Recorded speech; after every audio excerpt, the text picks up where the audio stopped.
ईश्वर विषय के अंतर्गत कर्मों से संबंधित आपके प्रश्नों को इन दिनों हम लोग देख रहे हैं, क्योंकि कर्म के करने न करने में बहुत प्रश्न उठते रहते हैं। ये उचित है, अनुचित है। और धार्मिक व्यक्ति के मन में, आध्यात्मिक व्यक्ति के मन में, या जो मानवीय संवेदनाएं रखता है उसके मन में ये प्रश्न तो उठेंगे। जो कर्तव्यनिष्ठ है, नियमों पर चलने की जिसको इच्छा है, और जो ईश्वर को नहीं भी मानते हैं, तो परस्पर का व्यवहार हमारा ठीक होना चाहिए। इस बात को जो स्वीकार करते हैं, मानवीयता है जिनमें, पशुओं के साथ कैसा व्यवहार हो इत्यादि, तो कर्म के बारे में तो प्रश्न उठता ही है कि ये उचित है या अनुचित है। अलग अलग देश के अलग अलग संविधान हैं, कुछ कुछ भिन्नताएं हैं उनमें। तो एक तो दृष्टि बनती है कि हमारा जो संविधान कहता है उसके अनुरूप यदि हम कर रहे हैं तो ठीक है, ये एक स्तर है। अब संविधान में तो बहुत सारी चीजें भी होती हैं, जिसमें शराब का भी स्वीकृति होती है, उसके बनाने की, बेचने की, मांस की भी होती है, जुए की, लॉटरी की होती है, और भी ऐसी बहुत सारी बातें, धूम्रपान है, तंबाकू है, बहुत सी चीजें जो कि हानिकारक है, लेकिन फिर भी उसकी सरकार की तरफ से स्वीकृति होती है, बनती हैं, वो बिकती हैं। उसको संविधान की दृष्टि से गलत नहीं माना जा सकता। वो एक दृष्टि है। कोई उतने स्तर पर भी चलता है तो उस राष्ट्र की दृष्टि से और बहुत कुछ धार्मिक दृष्टि से भी वो ठीक चल सकता है, क्योंकि लगभग सभी संविधानों में इन कुछ बातों को छोड़ दें, नहीं तो धर्म की बहुत सारी बातें, चोरी नहीं करनी है, झूठ नहीं बोलना है, ठगना नहीं है, मिलावट नहीं करनी है इत्यादि, दूसरे को हानि नहीं पहुंचानी है, ये लगभग सभी बातें सभी संविधानों में होती ही हैं। लेकिन कुछ बातों में वहां भी संदेह रहता है। तो एक तो व्यक्ति अपने संविधान के अनुसार से कर्तव्य का पालन करता है, उतना ही देखता है, या किसी संस्था में रहता है, किसी गांव में रहता है, वहां के जो नियम कानून जो भी हैं, जो सबको स्वीकार्य होते हैं, परंपरा से हैं, उसको करता है, उतनी ही अपनी इतिश्री समझता है। लेकिन जब व्यक्ति ईश्वर को स्वीकार करने लगता है तो उसके सामने ईश्वर का संविधान भी आ जाता है। वो संविधान जो मानव मात्र के लिए है, सबके लिए है। बाकी संविधान किसी देश, क्षेत्र, संस्था उससे जुड़े हुए रहते हैं, उसमें भिन्नता हो सकती है, लेकिन मानव मात्र के लिए क्या संविधान है, वो तो फिर ईश्वर जिसने सृष्टि की रचना की है, हमें जन्म दिया है, जो हमारा न्याय करता है, उसकी तरफ हमें देखना ही होता है कि ईश्वर की दृष्टि में ये उचित है या अनुचित है, वेद की दृष्टि में उचित है, अनुचित है। हमारे कर्मों का जो निर्णय करने वाला है, हमारे कर्मों के अनुसार जो फल देने वाला है, उसको हमें जानना ही होता है। आज का न्यायालय जिस संविधान के अनुसार चलता है तो हमें उस तरह से चलना होता है। हमारा जो शासक है, प्रशासक है, व्यवस्था बनाने वाला है, उसके अनुसार हमें चलना होता है, चलना ही चाहिए। लेकिन एक पूरी सृष्टि की दृष्टि से तो ईश्वर से संबंधित हमारे मन में कई बार प्रश्न उठते रहते हैं कि ये कर्म उचित है, अनुचित है, करना चाहिए या नहीं करना चाहिए। तो उस तरह के कुछ आपके प्रश्न हैं, उनको मैं लेता हूं। तो पूनम जी का प्रश्न है, कहा जाता है कि कर्म के आधार पर फल मिलता है। ठीक है, इस भाषा का क्या मतलब है? कहा जाता है कि कर्म के आधार पर फल मिलता है। एक तो निश्चय की भाषा होती है, ये भाषा कैसी है? थोड़ा अनिश्चय है। मानते तो होंगे, लेकिन इस कुछ में से भाई ऐसा कहा जाता है ऐसा नहीं, कहा जाता है ऐसा। ठीक है, लेकिन हम तो यही मानते हैं कि ऐसा होता है, कर्म के अनुसार हमें फल मिलता है ईश्वर की तरफ से। संदेह क्यों होते हैं? वो बहुत सारी बातें आपके सामने रखी हैं कि समाज में भिन्न भी देखा जाता है। जब हम ये देखते हैं कि सारे कर्म हमारे कर्मों के अनुसार ही फल मिलते हैं, तो यहां तो भिन्न भी देखा जाता है। और उसका उत्तर प्रश्न अपने यहां पहले हो चुका है कि ईश्वर की तरफ से जो होता है वो तो कर्म के अनुसार ही होता है। मानवीय व्यवस्था में भी जो उचित राजा, न्यायाधीश आदि हैं, माता पिता, गुरुजन, अधिकारी वो भी देते हैं, वो भी जितना उचित करते हैं वो उचित है, बाकी अन्याय है। और अन्य लोग जो हमारे को अन्यायपूर्वक सुख दुख दे देते हैं वो गलत है, वो हमारे कर्म के अनुसार नहीं होता, वो अन्यथा भी होता है। तो ठीक है, कैसा कहा जाता है कि कर्म के आधार पर फल मिलता है। हम कर्म दो प्रकार के करते हैं, एक भौतिक और एक आध्यात्मिक। इन्होंने अपनी दृष्टि से भेद किया और उसकी व्याख्या करते हैं कि भौतिक कर्म करते हैं उसका फल हम देख पाते हैं। भौतिक से इनका मतलब है जैसे कि हम शारीरिक कर्म करते हैं, भोजन बनाते हैं और कुछ करते हैं। तो उसके लिए उदाहरण इन्होंने दिया, जैसे क्रिकेटर में या कोई भी खिलाड़ी हो, मेहनत से अच्छा क्रिकेटर बनता है, तो परिश्रम करके व्यक्ति धनी बनता है। तो ये तो भौतिक चीजों का कर्म है और उसका फल हमारे देखने में आता है। व्यायाम करे, मेहनत करे, पढ़ाई में मेहनत करे, उसके अनुसार ये फल हमारा देखने में आता है। इसी तरह आध्यात्मिक अर्थात यम नियम कर्म, आध्यात्मिक कर्म करने से यानी साधना करने से उसका फल क्या मिलता है, और वह इस जन्म में मिलता है कि दूसरे जन्म में मिलता है। तो जो भौतिक कर्म है इसका फल इन्होंने कहा और आध्यात्मिक का मिलता है या नहीं मिलता है, तो यहां इनको प्रश्न है। यम नियम का आचरण, धर्म का पालन करते हैं तो कोई फल मिलता है या नहीं मिलता है, क्योंकि इनको दिखाई नहीं दे रहा है। भौतिक कर्मों का फल तो दिखाई दे रहा है, लेकिन आध्यात्मिक कर्मों का फल दिखाई नहीं दे रहा है। ये प्रश्नकर्ता के मन में है, ये बात के लिए दिखाई नहीं दे रहा है मेरे को। तो इसको हम समझते हैं।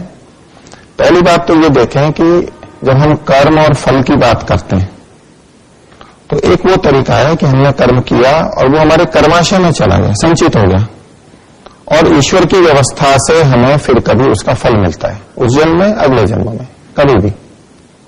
लेकिन वो कर्माशय में जाता है, उसका हमारा कर्माशय बनता है, भाग्य बनता है, फिर वो हमें मिलता है।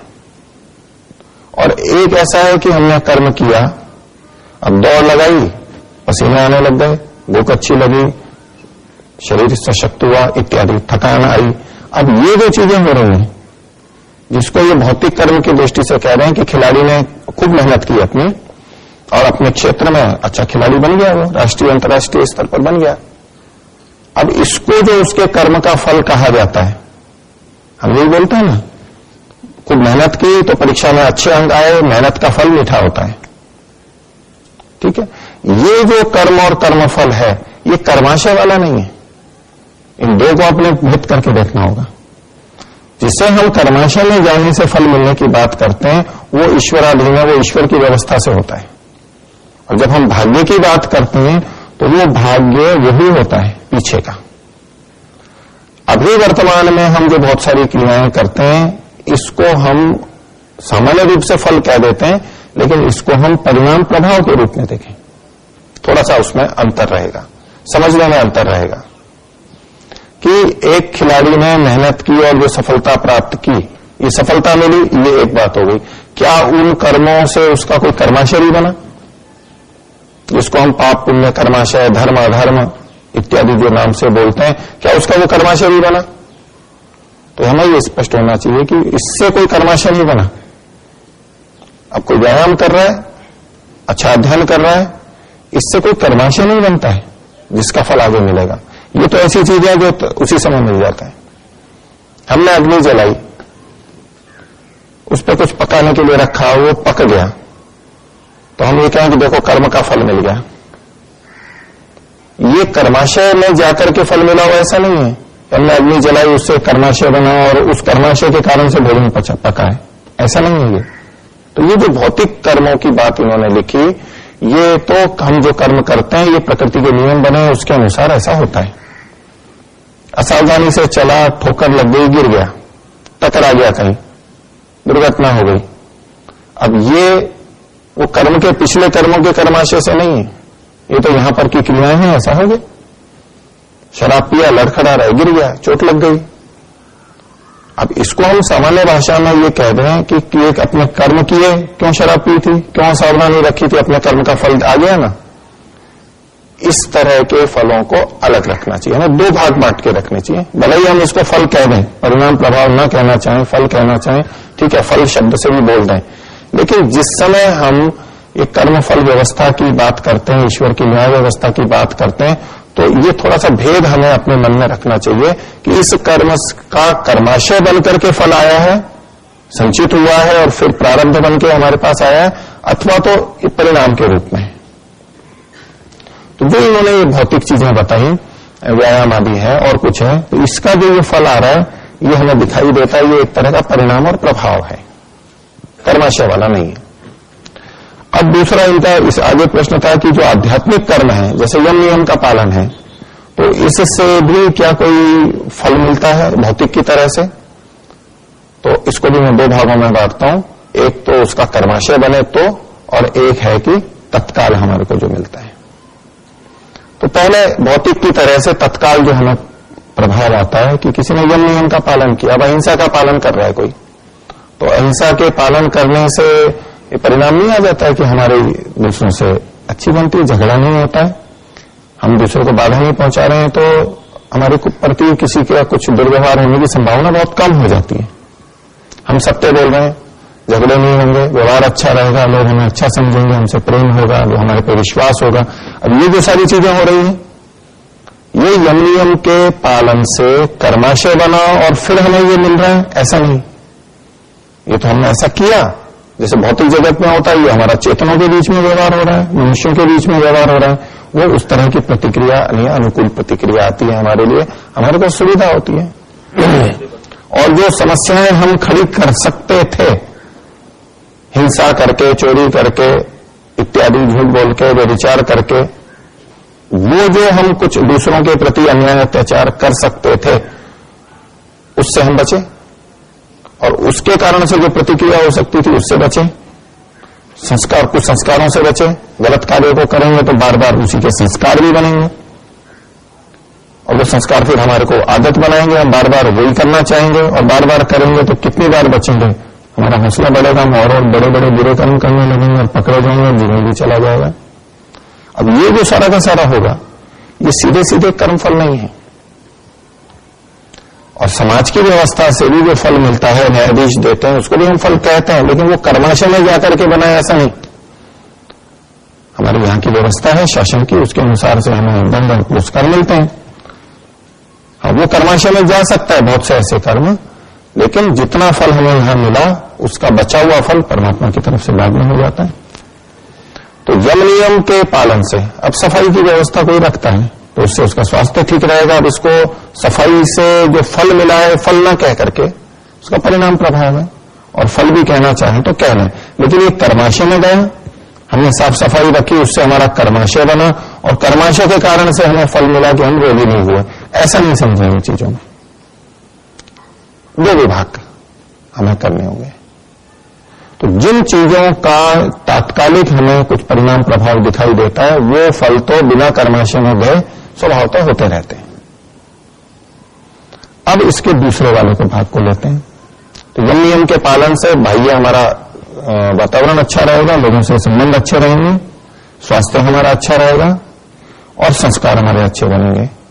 अब कर्माशय के ऊपर आते हैं कि यदि हम किसी के साथ में रहते हुए अहिंसा का पालन करते हैं और उसको सहयोग दे रहे हैं, हम प्रेम से व्यवहार करते हैं, हम उसके साथ सत्य का व्यवहार करते हैं, चोरी नहीं करते हैं, उसको हमारे से कोई भय नहीं है, हम इस तरह से रह रहे हैं कि वो हमारे से निर्भय है, हमारे को उसको विश्वास है, भाई इस व्यक्ति से मेरे को धोखा नहीं मिल सकता। और वो कैसे आता है विश्वास? व्यक्ति के आचरण से ही आता है। अब ये जो हमने दूसरे के मन में अनुकूलता पैदा की है, निर्भयता की, विश्वास की, ये हमने पुण्य का कार्य किया है, इससे कर्माशय बनेगा हमारा। क्योंकि कर्माशय तब बनता है जब हम किसी का उपकार करते हैं तो पुण्य कर्माशय, और अपकार यानी हानि करते हैं तो पाप कर्माशय बनता है।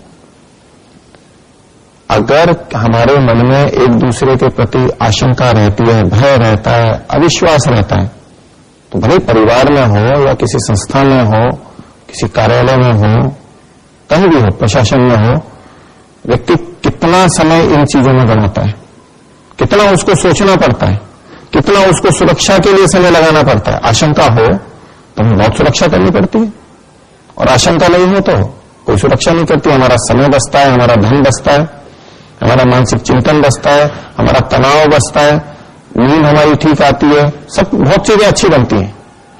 बुद्धि अच्छा काम करती है तो हम अपनी प्रगति अच्छी कर सकते हैं, शांति से रह सकते हैं। तो यदि हम यम नियम का पालन करते हैं और दूसरे को निर्भय करते हैं, आश्वस्त रखते हैं, निशंक रखते हैं अपनी तरफ से, तो ये दूसरे को हमारे द्वारा किया गया एक बड़ा सहयोग है, समाज को उसको बड़ा सहयोग है। क्योंकि इसके विपरीत जो करता है तो समाज में भय, आतंक, आशंका, अविश्वास ये पैदा होता है और उससे उनकी हानि होती है। तो हमने एक सकारात्मक चीज प्रस्तुत की लोगों के सामने, इससे लोगों का हित हुआ और जो हमारे प्रति करते हैं तो उनका भी पुण्य बनता है, परस्पर हमारा एक दूसरे से बनता है। इससे कर्माशय बनेगा, व्यवहार तो अच्छा होगा ही, एक बात हो गई। ये तो भौतिक परिणाम की तरह से हुआ, चेतन में हो गया। सुसंस्कार पड़ेंगे हमारे पर, कुसंस्कार से बचेंगे, ये भी लाभ होता है, और कर्माशय भी हमारा इससे बनता है, जो कि हमारे अन्य चीजों के अंदर उपयोग आता है। तो इन आध्यात्मिक चीजों से भी हमारा कर्माशय बनता है, क्योंकि ये कर्म से जुड़े हुए हैं, दूसरों के व्यवहार से जुड़े हुए हैं। तो उनका ये था कि ये इसी जन्म में मिलता है, दूसरे जन्म में। तो भौतिक फल की दृष्टि से जो कह रहे हैं वो तो यही हमें अनुभव होता है, तत्काल हो जाता है, ध्यान दे तो। और बाकी जो है वो फल इस जन्म में भी मिल सकता है और आगे के जन्मों में भी मिल सकता है। सरोज जी का प्रश्न है, मनुष्य के लिए परीक्षण पशुओं पर करते हैं। ये मैंने पीछे जो बात बताई थी कि औषधियों का प्रयोग इत्यादि हम पशुओं पर करते हैं, प्रचलन में है। मनुष्यों के लिए तो कहता है कि पशुओं के लिए किस पर परीक्षण करते हैं, तो पशुओं के लिए पशुओं पर भी परीक्षण करते हैं। पशुओं के लिए सीधे उन्हीं पर भी कर सकते हैं, उनके लिए उन्हीं पर भी परीक्षण करते हैं, अथवा छोटे जीवों पर भी करते हैं। अगला प्रश्न है सरोज जी का, किसी बीमारी से या किसी अन्य कारण से मृत्यु हो जाए तो अकाल मृत्यु हुई ऐसा कहते हैं। अकाल मृत्यु है ही वो, लेकिन लोग कहते हैं कि इनकी मृत्यु ऐसे ही लिखी थी। तो जब ऐसे ही मृत्यु लिखी थी, इनका प्रश्न आगे ये बनेगा, लिखा नहीं है उन्होंने कि जब मृत्यु ऐसे ही लिखी थी तो उसको अकाल मृत्यु क्यों कह रहे हैं। जब ऐसे ही लिखी थी, इसी समय होनी थी, तो भले रोग से हुई हो चाहे दुर्घटना से हुई हो, उनका तो काल ही वही था, उसको अकाल मृत्यु नहीं कहेंगे, उसको तो काल मृत्यु कहना चाहिए। ये प्रश्न ठीक है, तो ये सारी अकाल मृत्यु हुई। ये जो कथन है कि इनकी मृत्यु ऐसे ही लिखी थी, इसी समय लिखी थी, ये कथन गलत है। कोई बचा नहीं सकता था, और मृत्यु होते देख करके हम बचते भी हैं, खुद भी बचते हैं हम, और हम परिणाम भी देखते हैं कि हम बच जाते हैं। सावधानी नहीं रखे चुके तो लग भी जाती है और बच भी जाते हैं, पूरे नहीं मरे तो थोड़ा कम चोट लगती है। ये प्रत्यक्ष हमारा है। यदि मृत्यु निश्चित होती, ऐसे ही होनी है, तो हमारे में से कोई भी प्रयास नहीं करता, क्योंकि प्रयास करते तो भी बचते नहीं। पर हम देखते हैं कि कुछ अवस्थाओं में हमने खूब प्रयास किया तो भी मृत्यु आ गई, हम में, दूसरे में। तो उन कुछ घटनाओं को देख के हम कहते हैं कि देखो इसने कितना भी प्रयास किया फिर भी मृत्यु हो गई, मृत्यु लिखी हुई थी इसकी। तो उसके प्रयास में भी तो कमी हो सकती है, उसको पूरा पता नहीं है कैसे बचूं, उल्टा चले जाते हैं। कई बार सोचते हैं कि मैं बच जाऊंगा और वो उनकी मृत्यु का कारण होता है। अभी एक चैनल पे आता है, डिस्कवरी पे, नेशनल ज्योग्राफी पे, डू और डाई, या तो करो या मरो। ऐसे हमारे जीवन में जो स्थल आते हैं कि कभी जंगल में गए और भालू आ गया तो कैसे बचेंगे, शेर आया तो कैसे बचेंगे, बर्फ में घुस गए, दब गए तो क्या होगा, दुर्घटना हो गई तो कैसे उठाएं उसको। वो तरीके बताते हैं कि विकल्प बताते हैं 1, 2, 3, ऐसा करोगे तो मर जाओगे, इन तीनों में से कौन सा सबसे अच्छा तरीका है, ये करोगे तो बचोगे। तो हम अपनी समझ से करते हैं, हमें पता ही नहीं होता कि कैसे करें, कैसे उठाएं। अगर दुर्घटना में पड़ गया है, उसको उठाएंगे तो सामान्यतः हाथ पैर से उठा लेते हैं, भाव अच्छा ही है, लेकिन उसमें उसको हानि भी हो जाती है। तो कैसे उठाएं, उसके विकल्प होते हैं। तो ठीक ढंग से करते हैं तो बच भी जाता है व्यक्ति, नहीं तो मारा जाता है। तो ये उस पर आजकल आता भी है, उस पर बहुत आता है, डू और डाई, ये करो चाहे ये करो, क्या करोगे आप दोनों में से। तो ये सब चीजें हमारे प्रत्यक्ष में भी हैं और इन उदाहरणों से भी स्पष्ट होता है कि यदि हम उन स्थलों पर विशेष सुविधा रखें, सावधानी रखें, तो हम मृत्यु से बच जाते हैं। और नहीं तो मारे जाते हैं। अब कुछ जगहों पर वो कुछ जगह भी चूंकि घटनाएं इतनी हैं, मनुष्य इतने हैं, इसलिए वो भी बहुत सारी बन जाती हैं, लेकिन प्रतिशत उनका कम ही होता है। वहां वो व्यक्ति कितना भी प्रयास करके बच नहीं पाता है, तो वो सोचते हैं कि इसकी लिखी हुई थी। और कोई किसी को मारने का प्रयास कर रहा है, कई बार गोलियां चला ली, कभी बम विस्फोट कर लिया, वो मर नहीं रहा है, तो बोले इसकी मृत्यु नहीं लिखी थी। हम बहुत जल्दी ये कह देते हैं, क्योंकि हमारे मन में ये इतना भाव घर का किया हुआ है कि जो कुछ भी होता है वो हमारे कर्मों के अनुसार ही होता है। दूसरों के द्वारा अन्याय अत्याचार तो हम वहां नहीं सोचते, ये इस मान्यता के कारण से ऐसा सोचते। आप पूरी अपनी देख लीजिए, व्यक्तिगत परीक्षण कर लीजिए कि जब जब विपरीत स्थिति आती है या हम बचते हैं, हम जितना बचते हैं उसका प्रभाव आता है नहीं। हम बचते हैं नहीं बचते हैं, कितनी जगह हम बचते हैं, कहीं नहीं बचे तो नहीं बचे। जहां बच गए तो कह देते हैं कि लिखा नहीं था, और जहां नहीं बचे तो कहते हैं कि ऐसा ही लिखा था। तो यदि हम ऐसा मानते हैं या जो ऐसा मानते हैं कि ये तो सब लिखा था, इतना ही सब कुछ होना था, तो वो व्यवहार में करके दिखाएं, वो प्रयास न करें, फिर बचने का प्रयास न करें। लेकिन वो सब भी प्रयास करते हुए दिखेंगे आपको, मानते कुछ भी हो, ये व्यवहारिक सत्य है। हमें बचना चाहिए और हम बचते हैं और बचने का प्रभाव हमारे पे आता है। तो इसलिए कि ये जो मृत्यु हुई है बीमारी से या किसी अन्य कारण से, इसको अकाल मृत्यु ही समझना चाहिए। ये अकाल मृत्यु है सारी की सारी।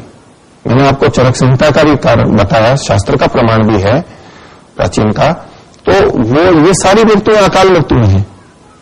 अगर वो परिस्थिति नहीं होती तो वो मरता नहीं।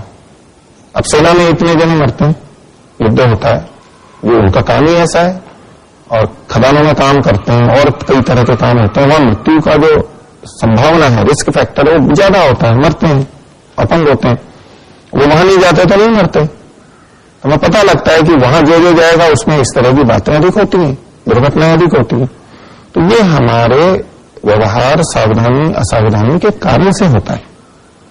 इसलिए अचानक अगर कोई रोग से मरा है तो उसको अकाल मृत्यु ही समझना चाहिए। हम ये नहीं कहेंगे नहीं इसका तो यही समय था और ऐसी मृत्यु होगी।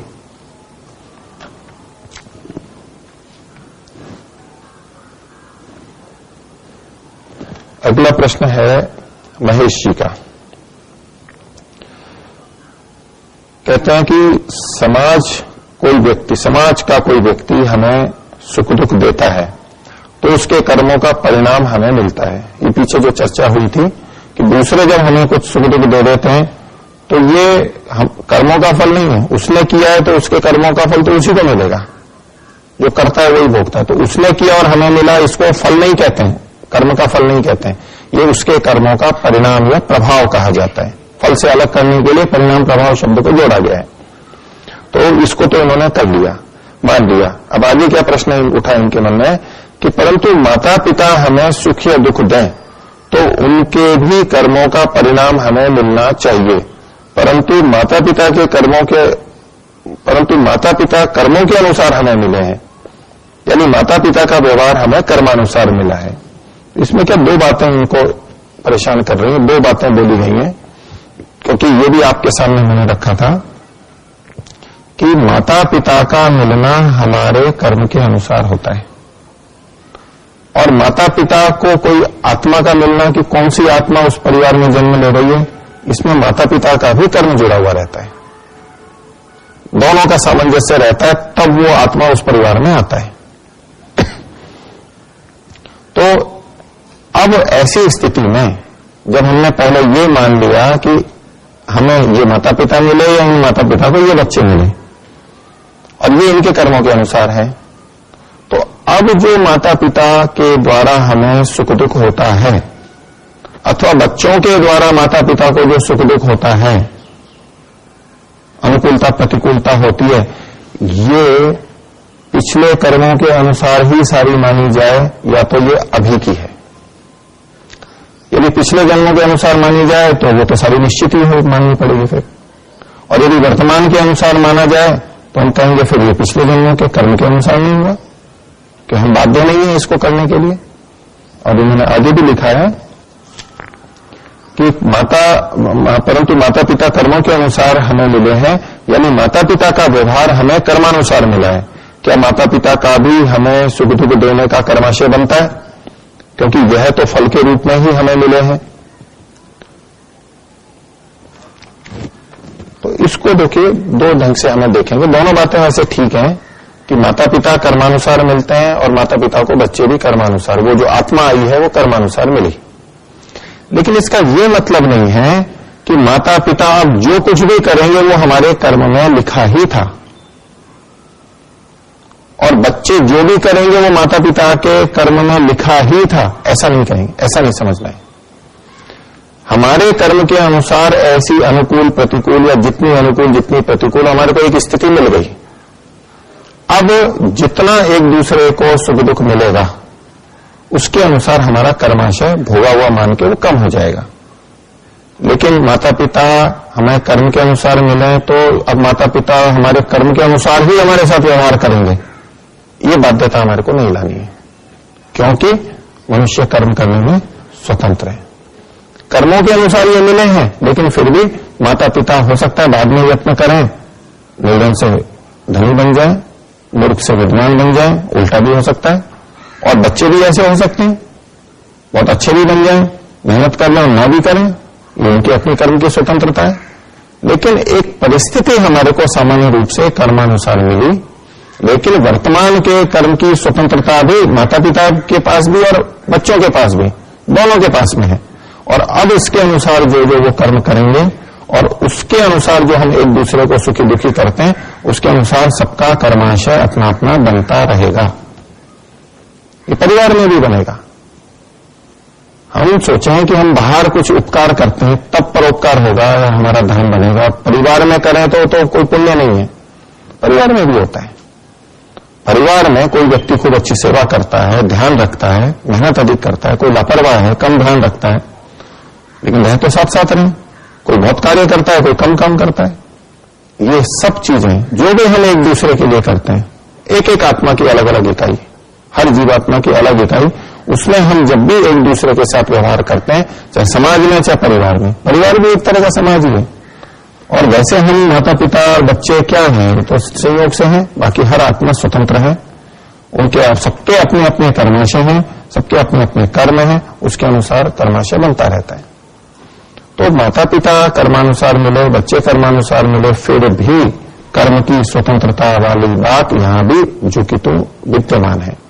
और अब जो हम परस्पर एक दूसरे को हानि लाभ करते हैं, तो जो करने वाला है उसका अपना कर्माशय पाप पुण्य वैसा ही बन जाएगा, और जो भोगने वाला है उसमें जैसा जैसा भोगा है उसके अनुसार उसका कर्माशय भोगा हुआ माना जाकर के वो क्षीण हो जाएगा, उसको इतना भोगने को मिल गया। तो माता पिता और बच्चों का व्यवहार भी बिल्कुल निश्चित नहीं होता, कर्मानुसार मिला है, इतनी बात तो ठीक है। आगे इनका प्रश्न है इसमें कि माता पिता हमारे कर्मानुसार कैसे मिलते हैं, क्योंकि सब तो स्वतंत्र है। ये बिल्कुल वही प्रश्न आ गया इनका आगे कि कर्मानुसार मिले हैं तो ये स्वतंत्रता कैसे दिखाई दे रही है, कर्मानुसार होते तो परतंत्र होते। और कोई भी अच्छा बुरा अमीर गरीब बन सकता है, ऐसे ही माता पिता हमें मिलेंगे या निश्चित नहीं लगता है। ये ठीक है, तो दोनों को हमें मिला करके देखना होगा। कर्म की स्वतंत्रता भी बनी हुई है, लेकिन जो यहां जन्म हुआ है वो भी कर्म के अनुसार हुआ है, और उसमें निर्धारित नहीं है कि ऐसा ही फल मिलेगा। जितना जितना मिल जाता है उसके अनुसार हमारा कर्म बनता रहता है और भोगा जाता है। तो इस विषय को इतना ही रखते हैं। अभी प्रणव धन्यवाद।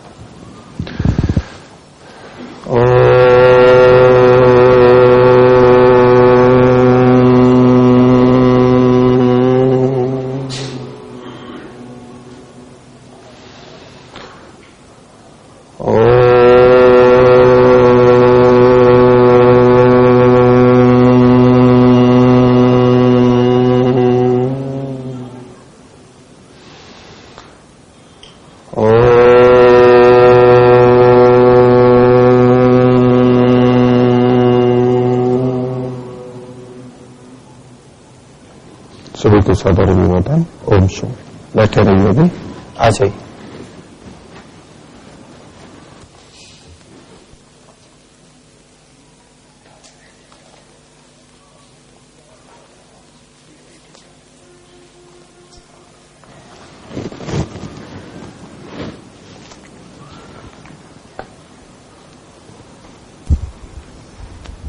आइए, नमस्ते। एक माइक ले लो। तो क्या नाम है आपका? पुनीत जी। वॉइस रिकॉर्ड भी कर लीजिए। इसको हटाएंगे? हटा। वॉइस रिकॉर्डर तब गुरु जी आप